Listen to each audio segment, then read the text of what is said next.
real quick, I'm gonna go around since we have a kind of a small group right now. I'm just gonna have everyone say hi and tell me your name and what club you're with. So I'm gonna just let you guys start shouting it out. You can just because I don't want to go around because then I say your name. That's kind of pointless. Okay, well, I'm the Dave Borowski. I'm with the Bailey's Club.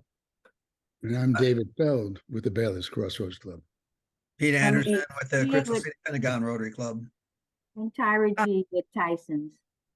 I'm Enold G with North Stafford Club. Yeah. Nice to meet you. You're Leanne, muted. you're I am not muted.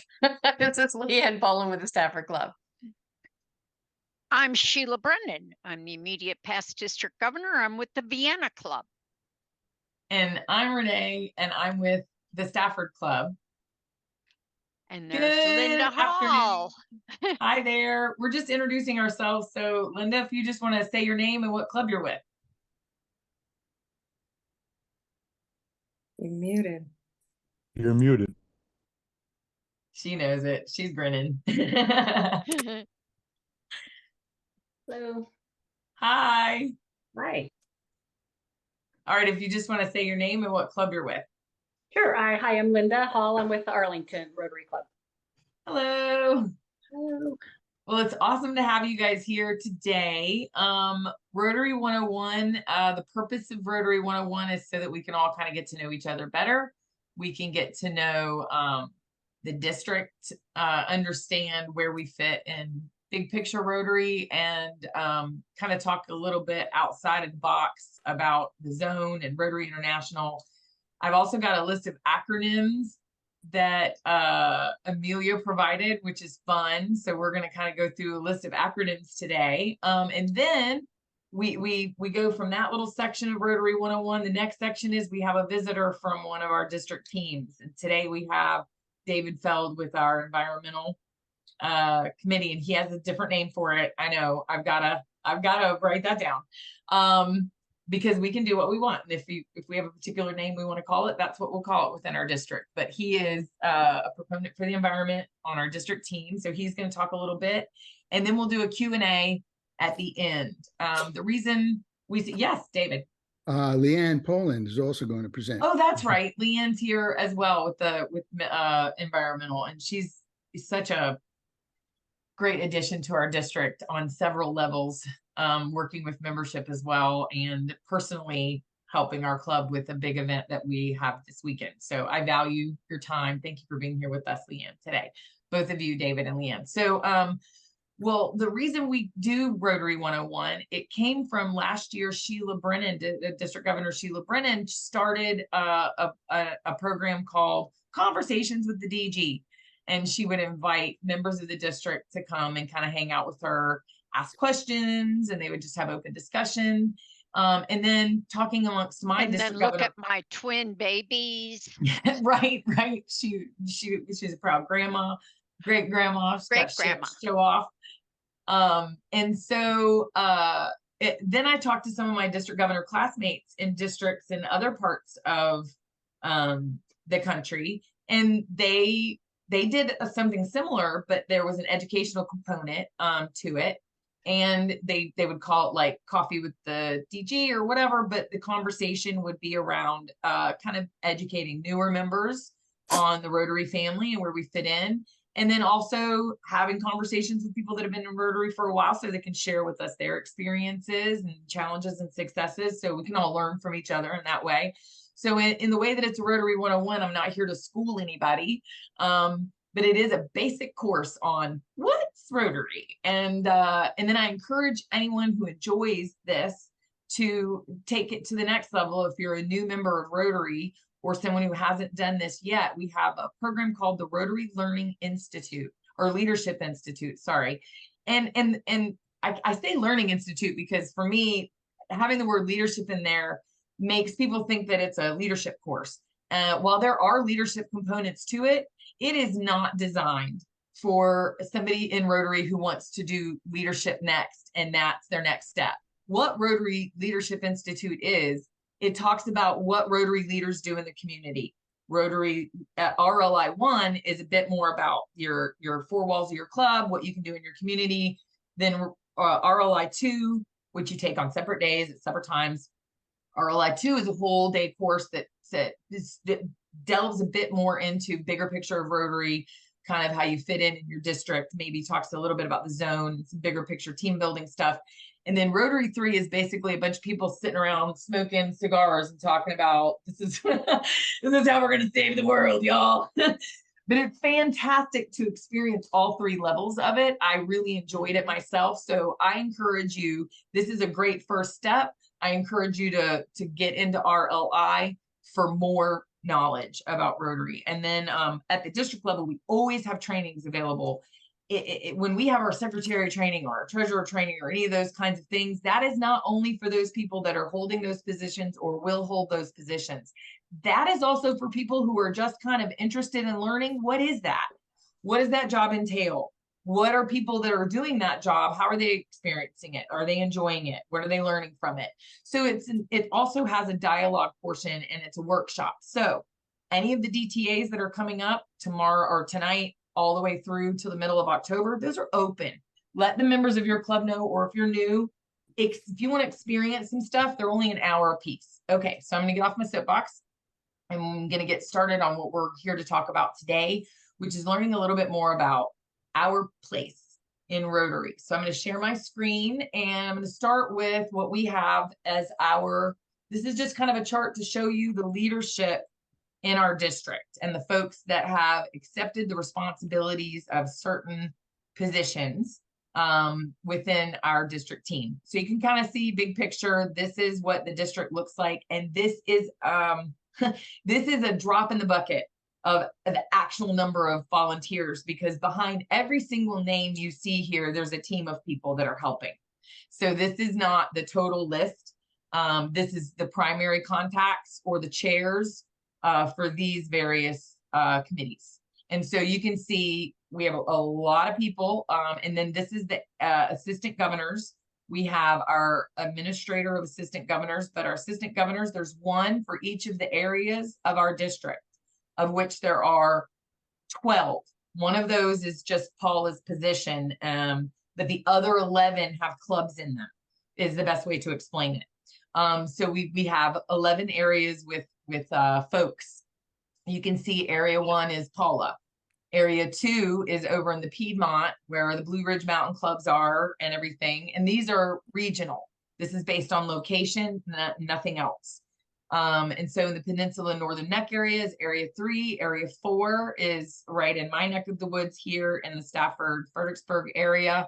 Area 5 are our neighbors to the west, southwest, Culpeper, etc. Area 6, we're heading a little further north for me anyway. And then up here, we're talking, Renee's got to drive a little ways to come and see you guys. That's what I see when I see this part of the list. But part of the job for me as district governor is to visit every single one of these clubs that you see on the list and to coordinate that with my chief of staff, our administrative assistant, and each of the assistant governors and our lead assistant governor.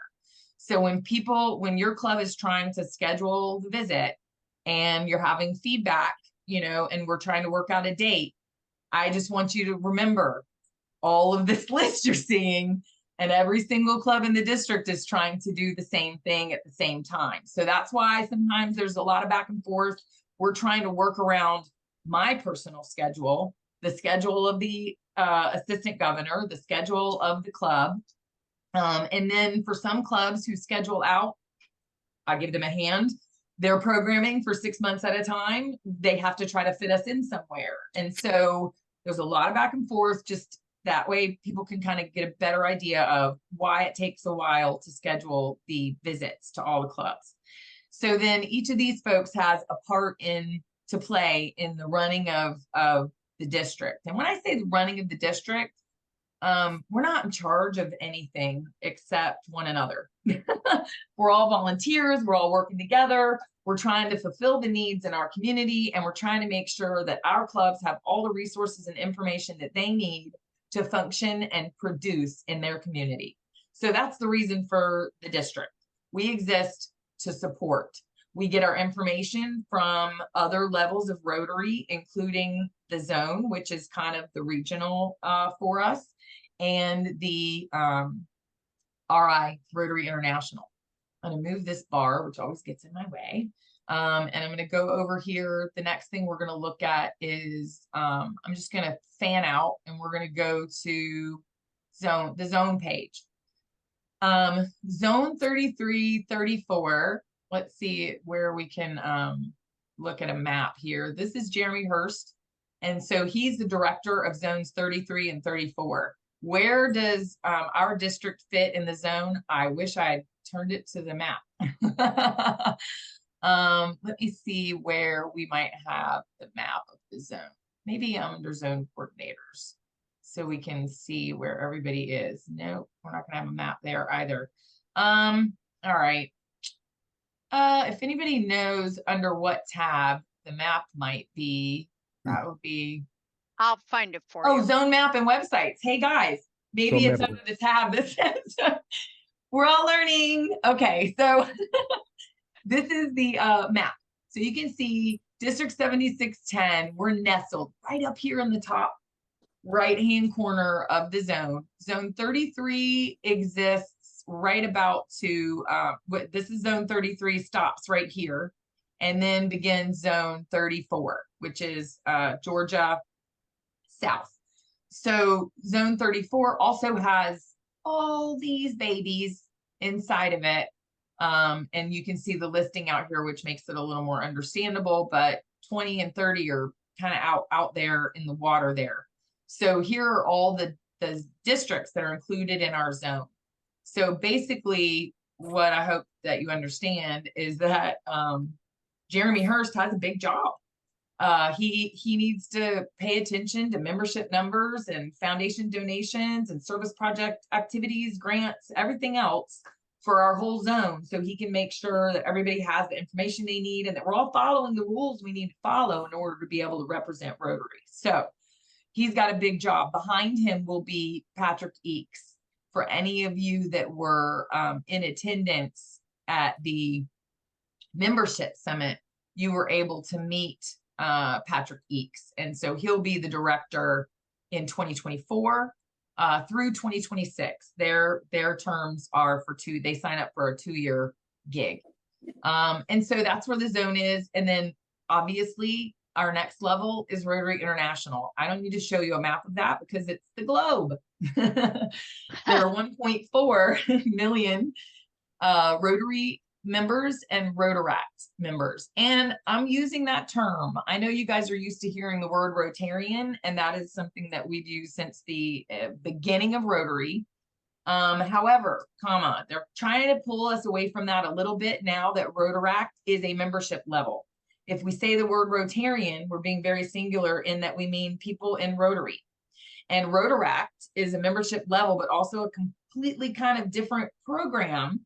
And so we have members of Rotary and we have members of Rotaract. So if we're going to call them anything, we say Rotary members, and that's more inclusive of all the people that are involved in Rotary right now. It's not easy to remember, and I still say Rotarian a lot, but we're just trying to kind of move towards saying Rotary members to be more inclusive. So if you are writing it down, start with that. If you write it down, when you write the word, instead of writing the word Rotarian, write Rotary member, it becomes easier to speak it. So if you guys could just help out with that, that'd be awesome. Are we still looking at my screen? Are we still, okay. Yeah. Cool. So now I'm going to go to our district website so you can see. Look at the websites are so great. Every one of these websites is very user-friendly and intuitive and integrated. I really love it. Our district website is fantastic. I'm super proud of it. We've got, oh, look, Rotary 101. But we've got our foundation event coming up. So of course that's going to be front and center on our district website. But we now have a news and events tab that literally has our district newsletter integrated. And so that's kind of something new that we're doing. I encourage you to look around and have fun exploring, but you can see how great it looks and all the information's in one place. Renee, Yes. I wrote Jane about this, but I am so proud of our newsletter. It is the bomb. The only thing it needs now is audio, but Yes. the way they set it up is amazing. I've written so many people saying, check it out.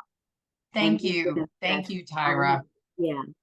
Thank you for the feedback and the support. I am so excited about what we've been able to do and making the newsletter digital, and for people to be able to access it easier on their phones and everywhere else has just been a game changer, I think. So thank you for that feedback. And anybody has any suggestions or knowledge, anybody who's really good at this kind of stuff and wants to help, the PI team is one of the greatest groups of people, and they're very welcoming and open to new ideas. So reach out if you have any ideas, or you want to, or if you have any questions and you need some clarification on anything. All right, we've only got a few more minutes for my portion of the day, so I'm going to real quick go through this alphabet soup of Rotary acronyms. You're going to hear us say a lot of these acronyms: DG, DGE, DGN, and another one you're going to hear that isn't on here is DGND. In November, and pretty soon Sheila's gonna be sending out emails about this. You'll be informed. We're gonna be accepting nominations for the next district governor. And when I say next, that person's term of office will not begin until 2026. This is how early we identify and train and mentor our district governor teams. And so you'll start hearing words, but in November, we'll have the interview process will take place. And then by January, we will name the new district governor nominee designate. So there will be another D on the end of the DGN. And so you can see when we accept these jobs as district governor, it is not taken lightly. Sheila can attest to the fact she is the immediate past district governor, and she's still working her tail off for the district. But we take this very seriously. We have a lot of training, Zoom training, in-person training, just like we ask our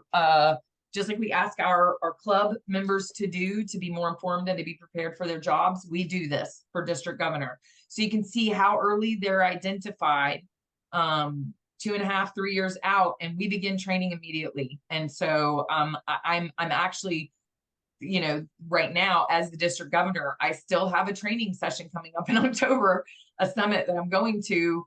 Our class is having more training. We're never done. We are always learning something in Rotary. Anyway, we'll just briefly go through a few more acronyms that you may hear. EREY. That's every Rotarian every year, and it has to do with annual giving to the Rotary Foundation. Manual procedure. PDG, a past district governor. PE, president-elect. Pets. You'll hear us in our district, we're going to say CPETs. Why, Renee? Well, I'll tell you why. Because our PETS is a consortium of 4 districts that work together to provide president-elect training every year, so that each district can kind of work collectively with the knowledge of the other districts to come together and give the best trainings. And it gets us better pricing at our event space. And if we can schedule it, we have more trainers from all the other districts that can come and help us train our own people. So it's really great that we work together, but we call it the Chesapeake President-elect Training Seminar because it's Chesapeake districts. And so we call it CPETs. So we have even more acronyms. Paul Harris Fellow, Paul Harris Society members, all of these you've probably seen come across your computer at one point or another. The R's are thick because it's everything that begins with the word Rotary. So the R is a big, thick section of the glossary, but you can see Rotary Youth Exchange. Why is it called RYLA? Rotary Youth Leadership Award. What does that have to do with a leadership camp for kids that lasts 3 days? I would love someone to explain to me where this name came from. We don't know, but that's why we just call it RYLA, because RYLA is catchy. The kids like it. It's got Rotary in there. But when you say it out, it just, sometimes you're just kind of like, huh? So some things are better as acronyms, in my humble opinion. But Rotary Foundation Canada, where in the world, like, it will come across your desk. I guarantee you at one point you're going to see these terms and be like, I'm so glad that Renee took the time to tell me that C stood for Canada. Thank goodness. You never know though. You'll be on a global grant and that's going to come across your desk. But anyway, here's some leadership acronyms. RIP. No, that is not rest in peace or rest in power. That is Rotary International President. So when you see RIP in front of their name, we're talking about the Rotary International President. So clearly, if they're ripe, they're almost there. They're almost president of Rotary International.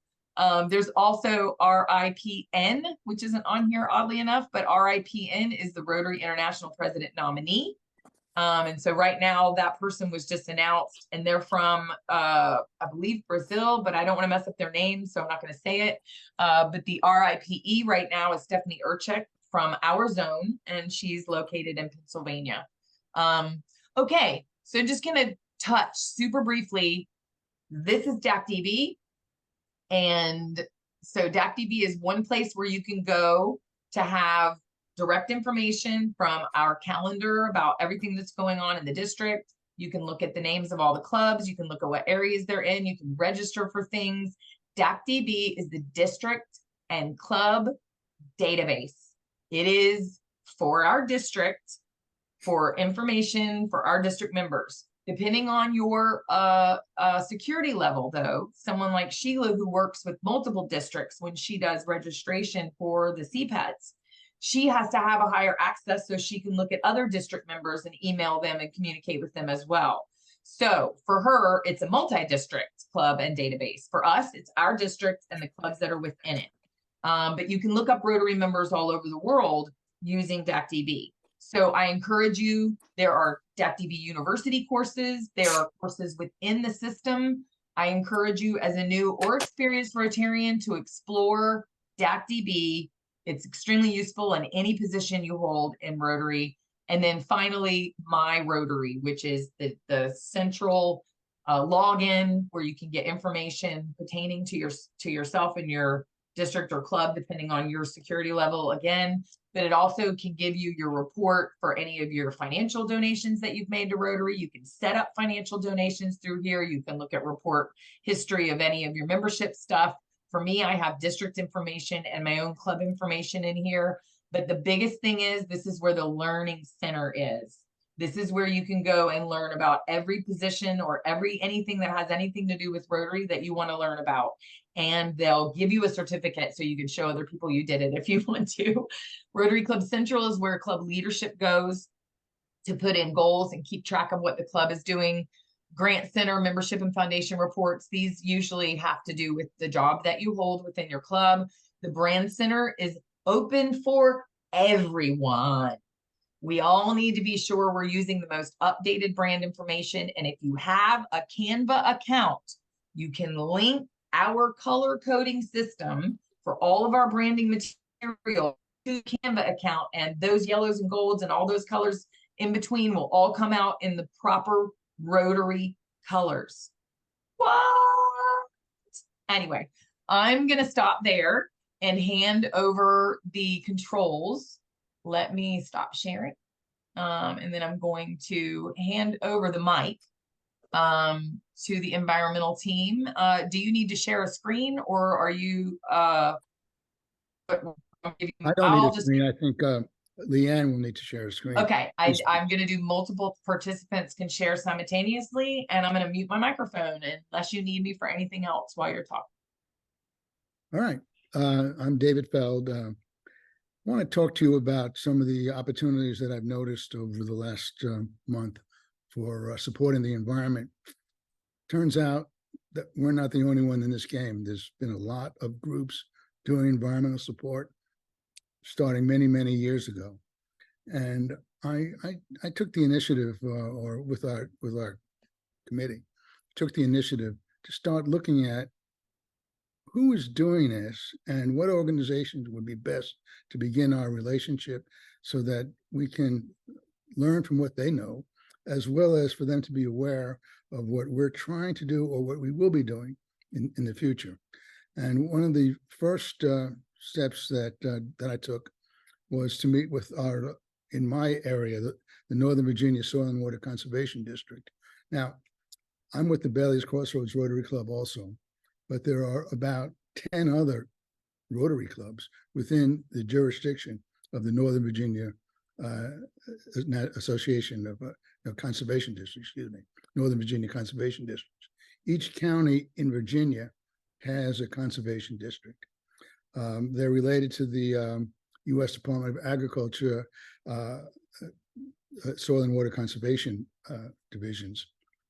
And from the information that I have from them, they are very interested in partnering or seeing a way to collaborate with us.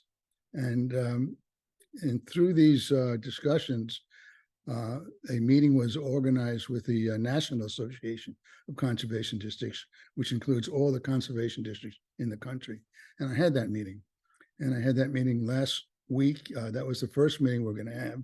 And that was to talk about it in broad concepts of what parts of each organization would be amenable to coordination and collaboration. And the next meeting is going to be Pat Borowski will be attending the next meeting that we're going to have with them to talk about funding issues. They have their own source of money. They are political entities, actually. And they're also with the Department of Agriculture, also connected with them. So they have plenty of resources, but they also give out grants, and they could leverage their grants with anything that we're doing for community environmental programs. So that's ongoing. And from my first meeting, I found out that really the ones we need to be talking to now is the Virginia Association of Conservation Districts. That is another organization that is, the membership is the Virginia Conservation Districts, which every county within Virginia has this Virginia Association of Conservation Districts, and they have their own set of grants and also an own set of programs. And so what I'm coming to realize is that it is best for each of our clubs to reach out to the conservation district in their area and start talking about collaboration and partnership with the programs that they're having. The other group that is already working with the conservation districts is the Cooperative Extension Service. Now, you've all heard of 4-H. Well, the Cooperative Extension Service owns 4-H all over the country. And they also have in every county offices, and they do environmental programs, environmental projects. And and through the Northern Virginia Soil and Water Conservation Districts, I've already made contact with the Cooperative Extension Service in our area, and we're going to continue discussions. So, bottom line is that it's best for each club, because they probably know their own conservation districts, and it wouldn't be good for the district to take the lead on that. I think each club should take their own lead and meet with their conservation district or their extension agent and talk to them about what programs they have there and how they can collaborate. And there could be several clubs in that area that work with these districts, but that's a good first step. And I'm going to encourage all our clubs to do something like that and see what comes from that.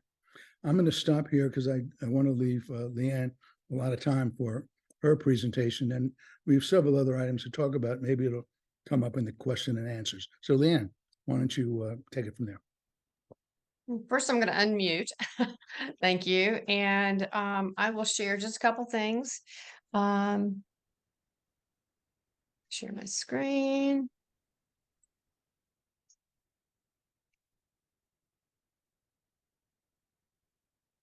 Okay. Sorry. Move that.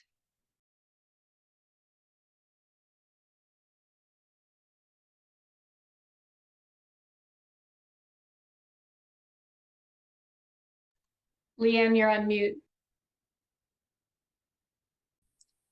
Jeez. My apologies. Thank you very much. All right. All right. Basically, David had asked me to share a little bit from, there are so many different levels of engagement and different ways that we can address our involvement in making the making the environment a better place. We all recognize, what has occurred over the last 50, 60 years, and further back. But the issue is, okay, what can we be doing about it? Dave has already talked about coordinating with other organizations and collaborating on large projects. He asked me to talk very quickly about things that we can do personally, and I think a lot of people know some of these things as already and probably already pursuing them. I just threw together a quick area slide with different areas that we could talk about. And so the issue is considering your impact and then seeking to try to reduce your footprint. And then once you are successful with that, then, recognize how your improvement can help others to do the same thing. So you need to engage with other people, and we need a huge impact. We talk about food here. We talk about home. You can see some of these notes here. This is not rocket science, and it is very, very real relative to our engagement.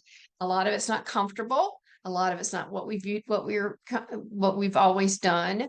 And that's part of the concern that we have, as we look at the impacts on our environment, and how we need to make some of those changes. So some of those are higher level from the standpoint of when we talk about money, what's your bank, how do they invest? Look at the flight patterns that you're taking, or the flights that you're taking, and what they are, what they're costing us from a carbon perspective. Cruises as well, and find ways to offset those. There are plenty of calculators. There are plenty of that will tell you, that will help you determine your impact. And the EPA has a very good one. But the issue is just getting comfortable and starting to make those changes. I think all of us have done some of these, and some more than others. And it's just the more we do, the better. I wanted to share this next slide real quickly that shows the top options for reducing your carbon footprint, and relative to the improvement, or the lack of detriment that you're creating. Okay, this 2 metric tons per year of CO2 equivalent are eliminated if you live car free. I can't live car free where I am, but I can do it I could, if I use public transportation and I carpool with neighbors, I can help to make some changes. Changing diet. We've talked about that, and people go, "Oh, I'm not giving up my meat." Well, maybe we do look at that. Maybe we do look at how we can grow our own food, how we can change up what we're having every single night, and the impact that does have, not so much with one person, but the issue here is the ripple effects. You're changing your habits, changes others in your family, changes your neighbors. It's that group effect that we so desperately need. I noted here a couple of other opportunities to pursue some resources. Drawdown.ecochallenge.org is a tremendous organization. And actually, if you don't mind, I'll bring this up real quick so you can actually see it. Come on, open up. It's not opening. There it was. It opened there a minute ago. There it is. It's being difficult. Hang on. Control. Here we go. Sorry. This is really pretty cool, because it's an opportunity to pick a category okay, coastal ocean and engineered sinks, health and education, food and agriculture and land use. And so what you're doing is there are opportunities within each of these. This is the one that immediately picked up: food, agriculture, and land use. There are ways that you can study some of this. Share to social media. There are actions that you can take, reducing your food waste. So there are lots of different things you can engage in just to get started. And you need to join a group and for a better impact. As we said, the more we're doing these things together, the better. And you can see how that program works, but it's really a pretty cool program. There are I just listed a couple of simple articles, but then also knowing and recognizing this is a global issue, and we need to be implementing what we see, worldwide, and encouraging what we see worldwide. So many of our projects within Rotary already are assisting other nations. When you have wells that are run via solar, when you're helping to support a community to build a microgrid within their village, those things are huge. So wanted to share that to kind of get some thoughts going. And with that, I'm going to hand it back over to David.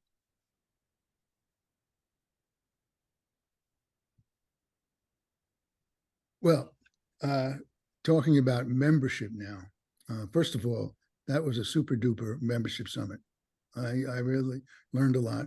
On my table, for the environmental table, I sat down there and people looked at me and said, this is the Rappahannock table.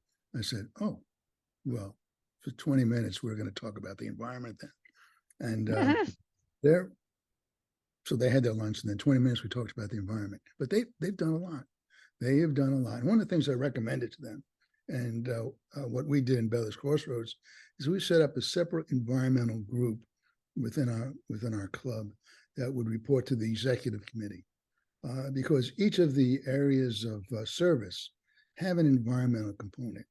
And we thought that having a group that will be a resource for environmental technology, if you want to use that term, would be a good thing for clubs to have, but also would become a magnet for outside folks who are interested in the environment to know that they can join Rotary and have access not only to doing environmental programs in their community, but they can do environmental programs internationally. They can do environmental programs in their schools. They can learn about environment vocationally. They can have environmental programs. So we wanted to bring in, or have a way to draw in expertise in environmental technology or environmental interest groups to join Rotary, because we can enhance their ability to do what they're already doing now through our connections and through our leadership. We're an organization, it's a worldwide organization. We're huge. And our local organizations have a limited scope, but they would love the idea, and they do, when I talk to them, like the idea that their good ideas can be spread not only to our community, but also can be used in other places in the United States or in Virginia or around the world. And so I believe this is going to be a huge draw if we do it right for membership in Rotary. And we're right now experimenting with ways of making that happen. But I've already got 2 new members for that, and substantial members. And I'm looking forward to getting some more, at least within our club, and then having some type of relationship with Rotary clubs in general, where I can visit with the clubs and talk to them about how they can enhance their membership. Rotaract would benefit hugely from this because young folks are interested in the environment and would join an organization that will allow them to demonstrate new ideas and actually implement them. So that's, I mean, there's more to talk about, but I'd like to leave some time for discussion and anything else that you would like to talk to Renee about or any questions. So Yes. I'm going to stop now. Okay. David, I have a question for you. Okay. Our club, the Vienna Club, has a Rotaract club that we're working with for the first few years to teach them how to be a Rotary club. But their entire focus is the environment, Right. and they're struggling. So I would like to, if it's all right with you, give them your name, pass it on to the president, Dominique, and have you meet with them or talk to them as well. I think that you could really bring them some wonderful ideas and help. Well, one thing you can tell them right now is you go on the webpage for the Northern Virginia Soil and Water Conservation District. They have an intern program. And if these are young professionals, they may want to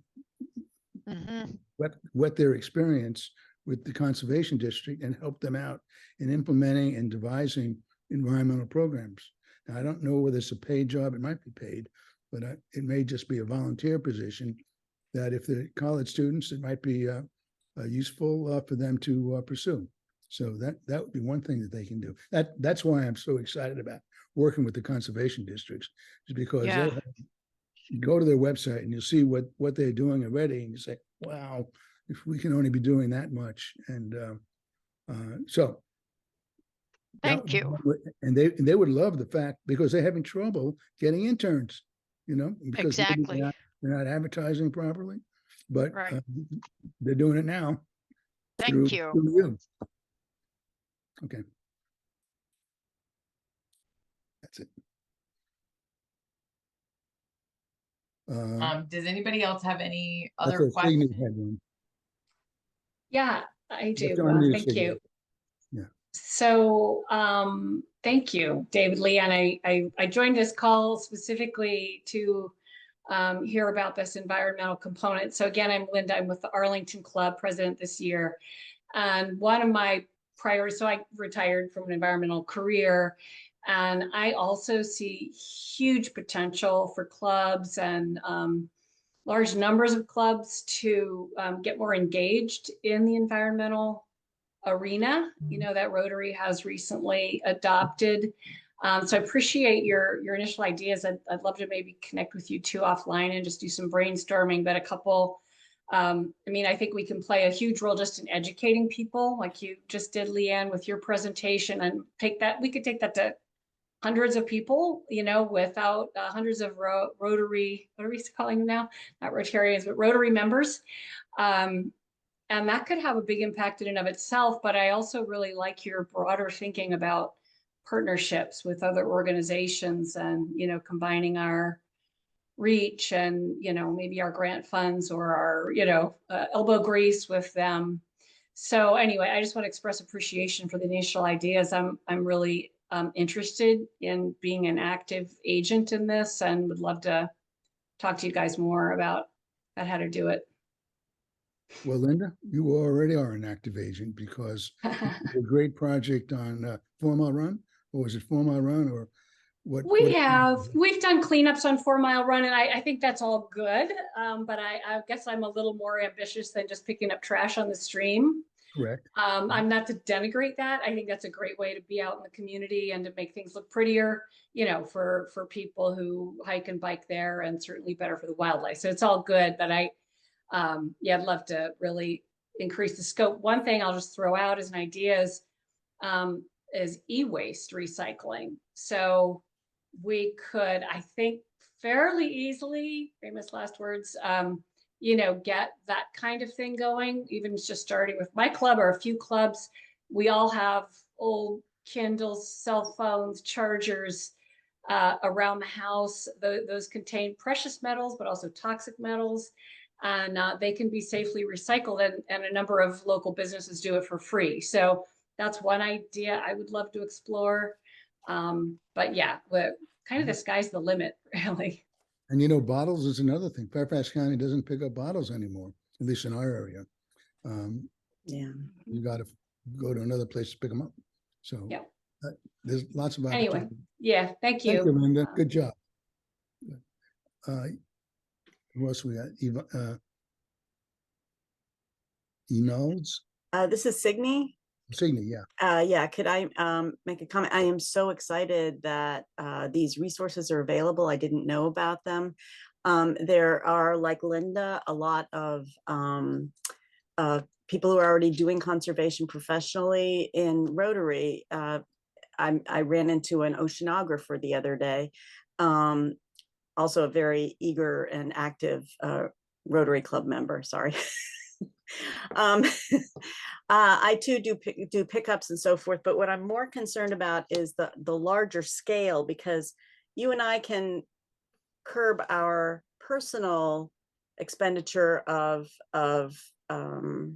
resources, but we have no control over what other people are doing and what businesses are doing. And I think the government is falling down in a large way with making sure that the products that come to the market are products that are created sustainably and that have an end of life cycle location. Like you just mentioned, David, with the bottles, if they're not picking up bottles, that means because they can't sell the bottles for a price that's worth it to them, which means that we have to figure out, why are we using those bottles? Is the value worthwhile to using those bottles, given the fact that we don't currently have a place to put them?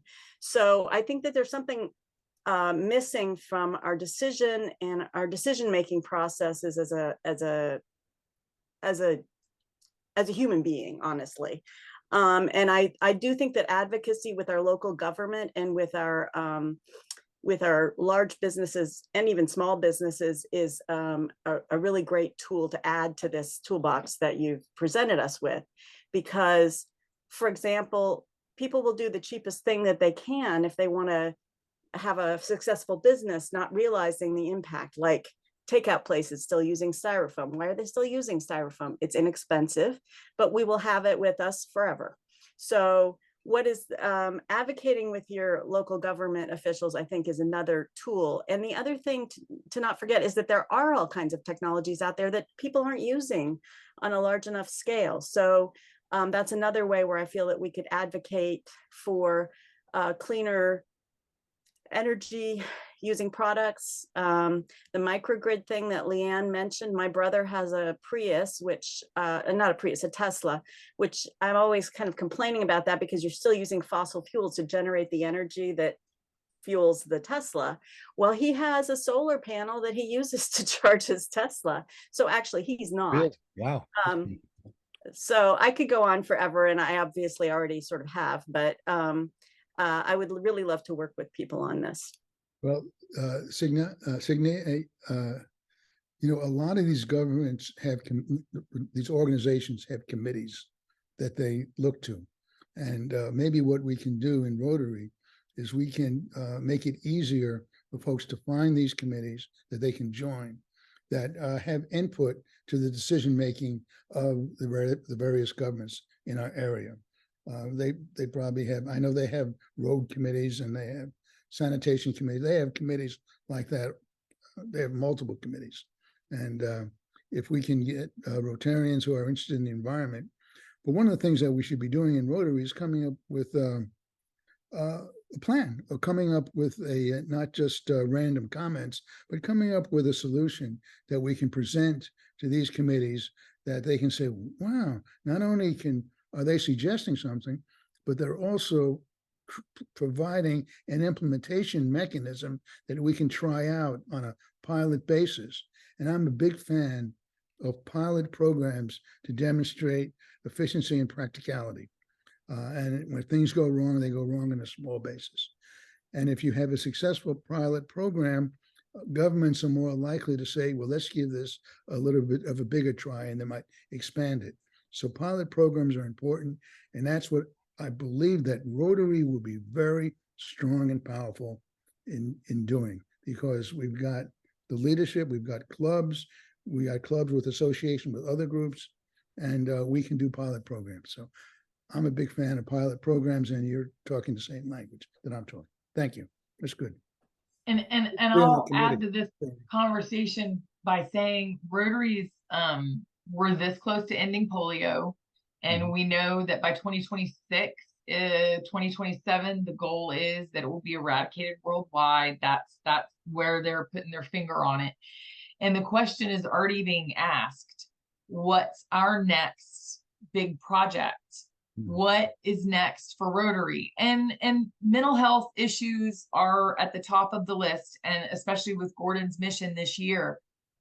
But aren't mental health conditions related to the environment as well? Shouldn't maybe the environment be the next big thing that Rotary focuses on? Imagine, if you will, the power of what we are able to do with polio being turned completely towards the environment.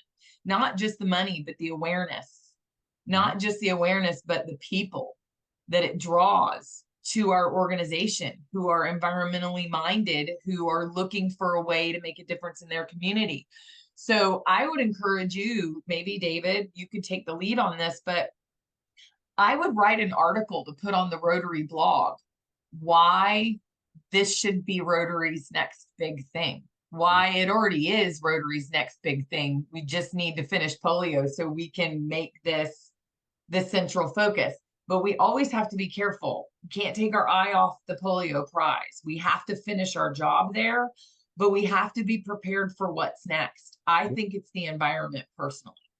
I have some good news from you, Renee, is that if we're successful with working with the conservation districts, the National Association of Conservation Districts is looking at what we're doing. And so will the Virginia Association of Conservation Districts. We'll be looking at what we're doing. And if we can come up with a pilot program with their conservation districts locally, and it's successful and very successful, that can go nationwide very, very quickly. It won't just be a District 7610. Sure. And we can even, what you're saying, like, you know, for example, they're taking notice. If we develop this and talk to Zone about what we're doing, they will watch. There have been a lot of things that were birthed in this zone that have taken root across Rotary. Our zone has been a testing site for a lot of things. They're doing some membership stuff in Australia. They're doing membership stuff here. We're constantly being the test cases. I think that's a natural progression for us to do this, because I think if we start now, then we're in the right position. We have national and international attention. By the time we solve the polio situation and look for the next thing, we're already ready. We will already be ready. And we have Stephanie Urchik right in our zone for her ear. And she is passionate about the environment. She's the perfect person to say, here's what we're doing. This is something the zone and international could adopt. I mean, you know, we can keep the communications line open, keep that flowing back and forth. I just feel like you guys have such a strong plan. I love it. So I'm gonna make a compliment to you. So you put your unmute on. At the membership meeting, you introduced me to what is his name? The zone director. Patrick Eats. Yes, he knows about this because thanks to you and Eileen, I had an opportunity to talk to him about it. He is very, very interested in seeing what we are able to accomplish. And I believe that if we are able to do a pilot program and be successful with that in several ways, that he's ready to move that into the zone when he Absolutely. And he's the kind of guy that will do that. Yeah. He's you know, he's the kind of guy that'll do it. And thank you, Renee, for giving me permission to do this, because I went outside to national associations, but you gave me the go ahead to do it. So I'm happy. You know what? My leadership style is this. If you have an idea, you're the best person to make it happen. And I'm not gonna tell you, hey, this is my idea, go make my idea happen. I'm gonna say, that's a great idea. Make your idea happen. So thank you for doing it. Yeah, okay, but leadership rule number, I guess, 3 is make sure your boss knows what you're doing. Yeah. You know what? I just had a conversation with someone about that earlier. That is very good. And I thank you for keeping me in the loop. I appreciate it. Does anyone else have any questions, comments? It can be about the environment. It can be about something we covered earlier. It can be about something that you've just had in your head for a while and wondered. The answer to life, reason, and everything is 42. We don't know the question, but that's the answer. Hey, Renee, Peter. I'll make a comment, and this is just a suggestion. When you talk about the environment and making it like a Rotary project, environment is a huge area. You need to focus it down to something specific that is achievable within the environment to begin with. Polio Plus did not go out to eradicate all diseases.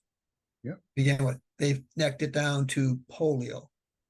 Okay, so if you try and go environment total, it's too big. You won't accomplish anything because it's just too big. You've got to neck it down to make it achievable, something. And then once that's achieved, then you can move on to something else in the environment. But that's the only caution I give you.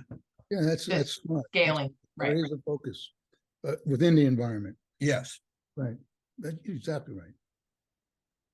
Wise words from the chief of staff. Anybody else have any comments, questions, suggestions before we sign out? All right, well then I will leave you with this. My favorite thing to talk about is, one of my favorite things about Rotary is the 4-way test. And I have to say, this gathering today, I believe, fulfills the 4-way test. We are Rotary members focused on what's going to be the best thing for our community. I love the conversations, the questions, the suggestions, and the collaborations that are going to come out of this. So I thank each of you for being here today. I thank you for listening and speaking up. And I encourage you to keep doing that. I encourage you to stay in communication after this call is over and work out how you can be part of this if that's something you're interested in. And as always, the district welcomes you. If you ever want to get more involved in what we're doing at the district level, you just got to pick up the phone and say, this is what I'm passionate about. And I will give you to that chair of whatever that committee is. And you can go forth and be amazing. So, we always encourage people to join us. David. I just put my contact information on the chat box. Oh, perfect. I don't see it. So let's make sure it went to everyone and that it wasn't directed towards a specific person. Maybe now it went. Okay, let's see. There we go. All right, guys, I'll give you a moment or two to copy that information. Either write it down or take a picture with your phone or copy and paste it into your. Well, that or else just remember David's name and you can go to DAC-DB and you can look it up. That's what I was just going to say, Peter. Good job. All right. All right. Awesome, guys. Thank you so much. We'll finish this up. And anybody who's coming to the Treasurer District Training Assembly tonight, I'll see you there.